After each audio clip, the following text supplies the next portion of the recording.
Спустя 95 лет с момента проведения Дурипского схода ученые, представители Абхазского исторического общества собрались, чтобы обсудить причины и последствия этого события. Одним из сложных вопросов истории Советской Абхазии по-прежнему остается вопрос об истинных причинах Дурипского схода 1931 года. Если быть точнее, то интерес вызывают несколько сложных вопросов. Насколько протест абхазских крестьян был связан с решением о преобразовании ССР Абхазии в автономную республику и инициировал ли сход сам Нестор Лакоба. Организаторов Дурипского схода начали арестовывать сразу, но массовых репрессий тогда удалось избежать, многих арестантов освободили. Сход закончился тем, что Нестор Лакоба уговорил граждан разойтись и взял на себя обязательство рассмотреть поднятые вопросы. Всего, по данным историков, было арестовано более 500 участников тех событий. Политолог Лейла Таня выразила сомнения в достоверности грузинских архивных материалов, ведь во множестве своем в них опускаются важные факты, необходимые для видения полной картины событий. Для того, чтобы объективно интерпретировать Дурипский сход, конечно, недостаточно опираться на те архивные данные, особенно которые предоставлены, допустим, грузинской стороной.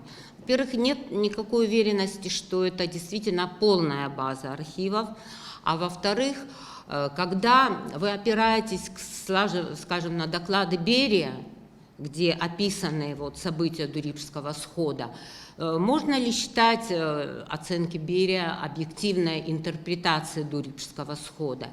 И на самом деле, если почитать такой основной доклад Берия, там множество было таких донесений и справок и так далее, которые видно было, что они все делались по директиве сверху, и эта директива была Бериевская директива. Таким образом, главной причиной схода стал вопрос абхазской государственности. Его участники протестовали в том числе против включения Абхазии в состав Грузинской ССР в качестве автономной республики. Также стоит выделить еще один аспект. Люди выступали против навязанной большевистской идеологии. Советское руководство через систему школ и ликпунктов пыталось формировать новый тип личности. Уже в историографии главенствующим является позиция, что основной причиной Дурипского схода является именно политическая составляющая, то есть недовольство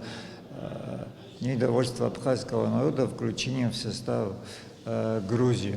Но при этом мы должны понимать, что не все участники Дурипского схода понимали политическую составляющую мероприятия, в котором принимают участие. У всех были свои причины. Кто-то был недоволен коллективизацией, кто-то был недоволен